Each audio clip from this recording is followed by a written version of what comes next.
and stress comes depression, and my vice was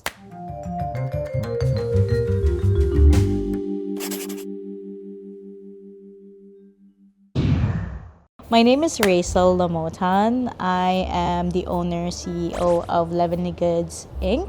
We make artisan pastries such as croissants, danishes, pretzels, and we put our Filipino twist in it. But what exactly is an e-bakery?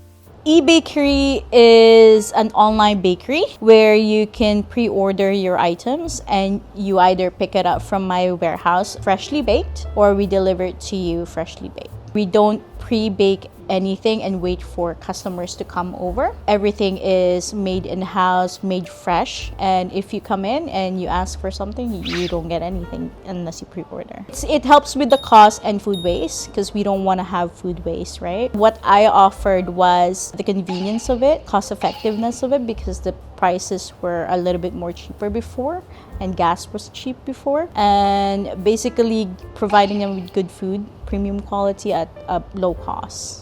How did you even start?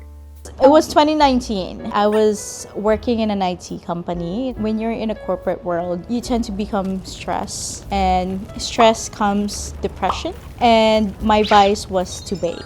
During those times, I would go to cafes and buy pain au chocolat, which is chocolate croissant. And I've always wondered, why is this so expensive? And there's like a tiny little chocolate inside. So I started researching about making croissant. I went down the rabbit hole of like, where did making croissant come from? Like, what type of butter should I be using? What type of chocolate should I be using? How do I laminate? Can we laminate by hand? Is there a machine that uses it? And then eventually, as people try my stuff, they're like, hey, where can I buy it? And I've always been entrepreneurial, even when I was in high school. I looked into opening up a bakery. My goal was to open it up without a lot of capital in hand. So I started searching up shared kitchen, community kitchen to see if I could rent it out. And then I ended up finding a commissary kitchen in East Van. After that, I just said, you know what, this is it. I'm gonna register my company, I'm gonna get my business license, and then pandemic happened. It was January 27 when I incorporated the business, and I was like, okay, I'm ready for this. I quit my job, I was ready to just jump in there. My goal was to create pastry and do pop-ups in the cafes. I think it's around February, March when they imposed the lockdown. I got discouraged. Everyone was just like, you've been dreaming about doing something for yourself, opening up a business. Maybe this is it. Like, you've always wanted to bake. You've always liked baking. It's time for you to open up something. If you do it during the pandemic and you fail, at least you've tried it.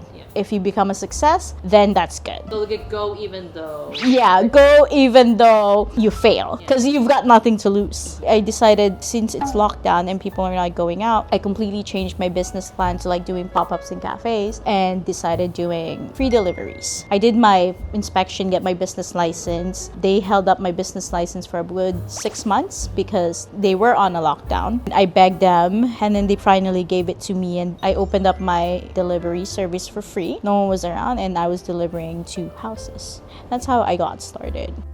How did the pandemic affect your business?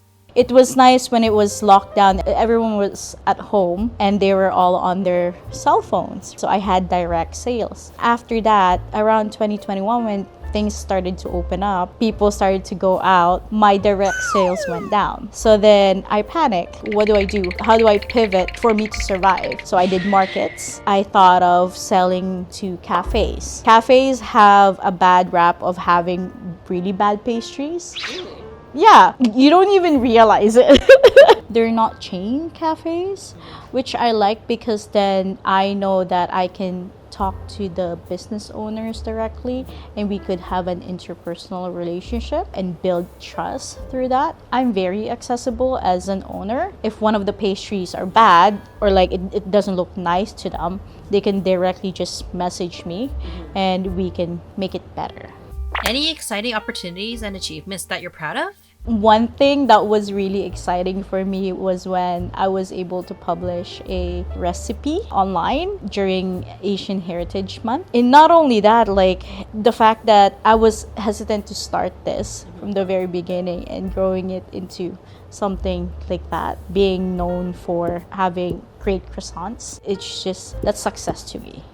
Out of curiosity, what were your expectations when opening Leavenly Goods? I thought after 2 years I'd be closing down. I was like, I'm just gonna try this for 1 year or 2 years, and then next thing you know, I am moving to a warehouse. I'm building my team. I have delivery drivers. The good thing about being an entrepreneur or being your own boss is you have the power to control your time, your schedule. If you have a good relationship with your clients, you can also use that to your advantage of like, hey, I can't meet you today because my son is sick. They know that I value my family more than my business. It's really nice to have your own time.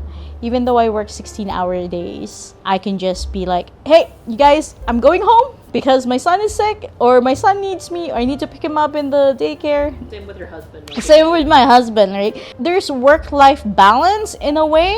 My lifestyle is definitely different than other people, but this is what I chose. Before, I used to start at 1 a.m. and then I would end up at 6 p.m. I would do the baking, the prep, and the delivery. And then I decided this is way too much. Without my employees, I wouldn't have grown. I treat everyone here like we're equal. I tell them, you guys are actually my boss.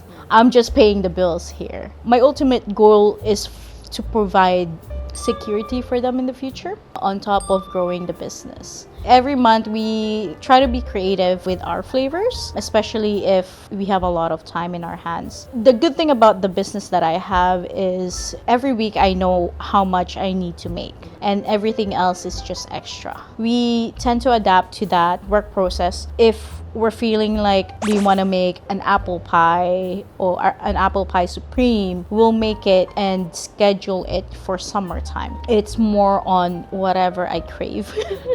Or like if my bakers wants to be creative, because some of them are really creative. Like I have a couple of head bakers. One is my right hand, Noreen. She's been with me for 4 years, and whenever she feels like making something like a cheesecake or something creative that she saw somewhere, I let her do it. And since some of my clients are open to new items, what I would do is I would bring it over and sell it that way. What I normally say to my employees is use this as a starting point. I don't expect you to be here forever. I expect you to fly, find your way, find your future. It's nice to have loyal employees, right?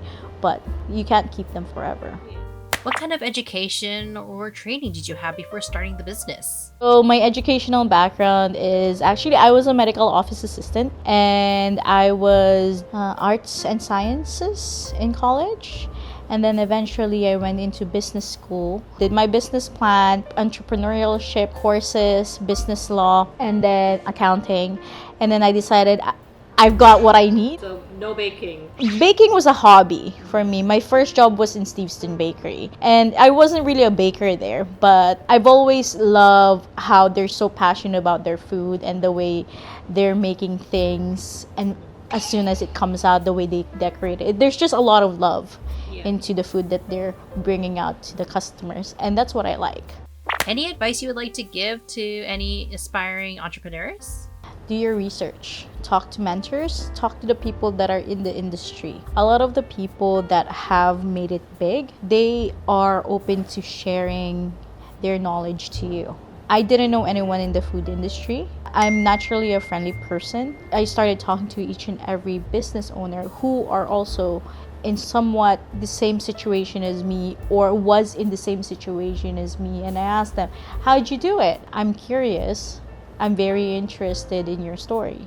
And from that story, that's where I learned that, hey, you need to build a good relationship with your clients. You need to have a great customer service. You need to be consistent, and you need to be communicative towards them, because that's all they want. It's like you respect each other's time and businesses. A lot of the times when people open up a business, they're like, it's their passion, they want to do this, but they don't do their research and so they burn. Because it's almost like Mhm. it's great you have a product, and your Yeah. product can be the most amazing thing, but if you can't Yeah. sell it, what's the point? Yeah, exactly. Or if there's no market for it, if you're not gonna go out there and market it or like talk to people and just give it to them, then you don't have anything. You have to know your market, you have to know your demographic, you have to know where you can source them, how to make it cost effective so you're not buying commercially, and legalities of it, licensings and stuff. That was really hard to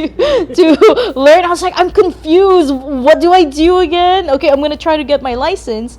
I'm gonna try to get into a commissary. And then what? I realized, oh, I can actually get a dairy license for my butter so I can get a better price butter for my croissants. Or like, oh, there's a supplier that sells flour for a better price than Costco. Stuff like those, right? Do you mind me asking how much capital did you start with, or Less than $1,000. Yeah. that's all it really takes? Yeah. And a little bit. And yeah, you need to be a little crazy to start a business. You can't half-ass it. You have to give your all. You have to create a goal for yourself, create your business plan, list down the things that you need to open that business, and then plan as to what you're gonna be doing once you open up the business. Yeah. Thank you for watching the first episode of IndependART, and thank you, Rachel, for taking the time out of your day to share your journey with us. And to our dear Spuds, is there any lingering questions that you have for Rachel and the Lovingly Goods team? Also, let us know what your favorite Lovingly Good is, or what pastry you're just dying to try. In the meantime, be sure to like and subscribe, and we'll see you next week for the next episode of IndependART.